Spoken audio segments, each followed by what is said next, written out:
कुंभ राशी 19 एप्रिलनंतर सावधान. धाडस केलं तरच उंच भरारी, नाहीतर स्वतःचं नुकसान. जर आयुष्यात काही अचानक हरवलं असेल तर एक गोष्ट कायम लक्षात ठेवा, त्याच्या बदल्यात तुम्हाला असं काही मिळणार आहे ज्याची तुम्ही स्वप्नातही कल्पना केली नसेल. आज जरी परिस्थिती पूर्णपणे चुकीची आणि निराशाजनक वाटत असेल तरी काही दिवसानंतर तुम्ही स्वतःच मान्य कराल हे सगळं तुमच्यासाठी चांगल्यासाठीच घडलं आहे. कारण कधी कधी ब्रह्मांड तुम्हाला जे काढून घेत होतं फक्त जागा तयार करण्यासाठी असतात, एक नवीन अधिक शक्तिशाली आणि भाग्यवान अध्याय सुरू करण्यासाठी. हा तुमचा वैयक्तिक प्रश्न किंवा व्यक्तिगत चूक नाही, तर हा पूर्णपणे ग्रहांच्या महान खेळाचा भाग आहे. तुमच्या जन्मकुंडलीचा साधा छोटा मुद्दा नाही, तर हा आहे युनिव्हर्सल ट्रान्सलेट, जिथे ग्रहांची प्रचंड हालचाल आणि शक्तिशाली ऊर्जा तुमच्या आयुष्यावर थेट आणि गहन परिणाम करते.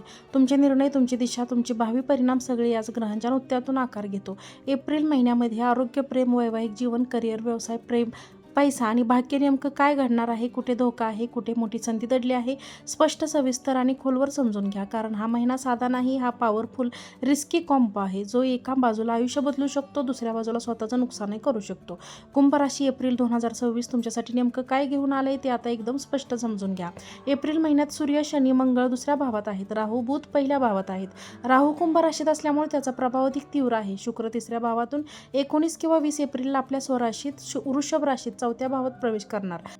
गुरु पंचमहावाच स्थिर आहेत आणि केतू सप्तम भावात आहेत. ही संपूर्ण ग्रह रचना तुमच्या मानसिक स्थितीवर, निर्णयांतरांनी नात्यांवर खोल प्रभाव टाकणार आहे. काही ठिकाणी तीव्रता वाढेल, काही ठिकाणी अचानक बदल घडतील आणि काही ठिकाणी स्थिरता निर्माण होईल. आता आरोग्याबद्दल बोलायचं तर मोठी शारीरिक समस्या दिसत नाही, पण खरा धोका आहे तो मनाचा कारक. बुध आणि राहूची संगती मनावर नियंत्रण कमी करेल. तुम्हाला माहीत असेल की हे करू नये, तरीही तुम्ही तेच कराल. यालाच जडबुद्धी दोष म्हणतात. यामुळे ओव्हर थिंकिंग आणि मानसिक ताण वाढू शकतो. विशेषतः 11 एप्रिलपूर्वी काळजी घ्या. तसेच त्वचेच्या समस्या किंवा रिएक्शन होण्याची शक्यता आहे, म्हणूनच जास्त एक्सपेरिमेंट टाळा, नाहीतर स्वतःच समस्या निर्माण कराल. शिक्षणाबद्दल बोलायचं तर पंचम भावात गुरु असल्यामुळे फोकस वाढेल, रिस्पॉन्सिबिलिटी येईल आणि अभ्यासात कन्सिस्टन्सी राहील. पण राहूची दृष्टी असल्यामुळे डिस्ट्रक्शन वाढेल. मन, प्रेम, सोशल मीडिया आणि इतर गोष्टींकडे भेटतील, त्यामुळे मन नियंत्रण ठेवणं अत्यंत गरजेचं आहे. फोकस ठेवला तर मोठं यश निश्चित आहे. प्रेम जीवनाबद्दल बोलायचं तर दुसऱ्या भावात सूर्य, अंशांनी आणि मंगळ त्याची त्रिग्रही युती असल्यामुळे इगो, अँगल आणि डॉमिनन्स वाढेल.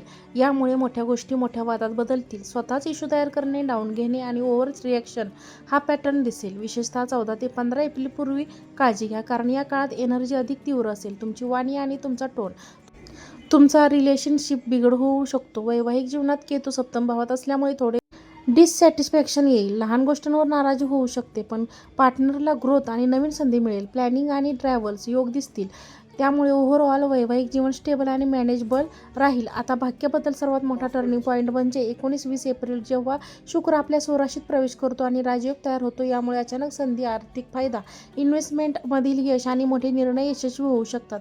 19 एप्रिलपूर्वी दिसेल आणि ऑप्टिकल्स दिसतील, पण त्यानंतर स्मूथ फ्लो आणि खुललेलं भाग्य अनुभवायला मिळेल. शनीची ऊर्जा तुम्हाला अग्रेसिव्ह, डॉमिनेट आणि त्यामुळे बॉस किंवा सिनियरसोबत क्लास होण्याची शक्यता आहे. कोणी काही बोललं तर लगेच रिॲक्शन देण्याची प्रवृत्ती वाढेल. विशेषतः 14-15 एप्रिलपूर्वी सावध राहा. पण पॉझिटिव्ह बाजू म्हणजे प्रमोशन, लेखन आणि फायनान्शियल स्कीम्सच्या संधी चांगल्या आहेत, त्यामुळे रिॲक्शन कंट्रोल करणं खूप महत्त्वाचं आहे. व्यवसायाबद्दल बोलायचं तर हा काळ मजबूत आहे. बुधामुळे कम्युनिकेशन स्किल वाढेल आणि 19 एप्रिलनंतर शुक्रामुळे फायनान्शियल स्टॅबिलिटी मिळेल. डेटी इन्कम वाढेल, स्मॉल डील्स होतील आणि निगेशन स्ट्रॉंग राहील. त्यामुळे 19 एप्रिलनंतरचा काळ विशेष फायदेशीर ठरेल. एकूणच हा महिना पॉवरफुल आणि रिस्की कॉम्बो आहे. कंट्रोल ठेवला तर सक्सेस मिळेल आणि इगोमुळे नुकसान होऊ शकतं, त्यामुळे निर्णय पूर्णपणे तुमच्या हातात आहे. लक्षात ठेवा, ग्रह दिशा दाखवतात, पण निर्णय तुम्ही घेता. आजचा दिवस शुभ आणि फलदायी राहा. हा चॅनलवरचा व्हिडिओ तुम्हाला आवडला असेल तर व्हिडिओला लाईक करा, चॅनलला सबस्क्राईब करा आणि हा व्हिडिओ जास्तीत जास्त लोकांना शेअर करा. आजचा व्हिडिओ पाहिल्याबद्दल तुम्हा सर्वांचे मनापासून खूप खूप धन्यवाद.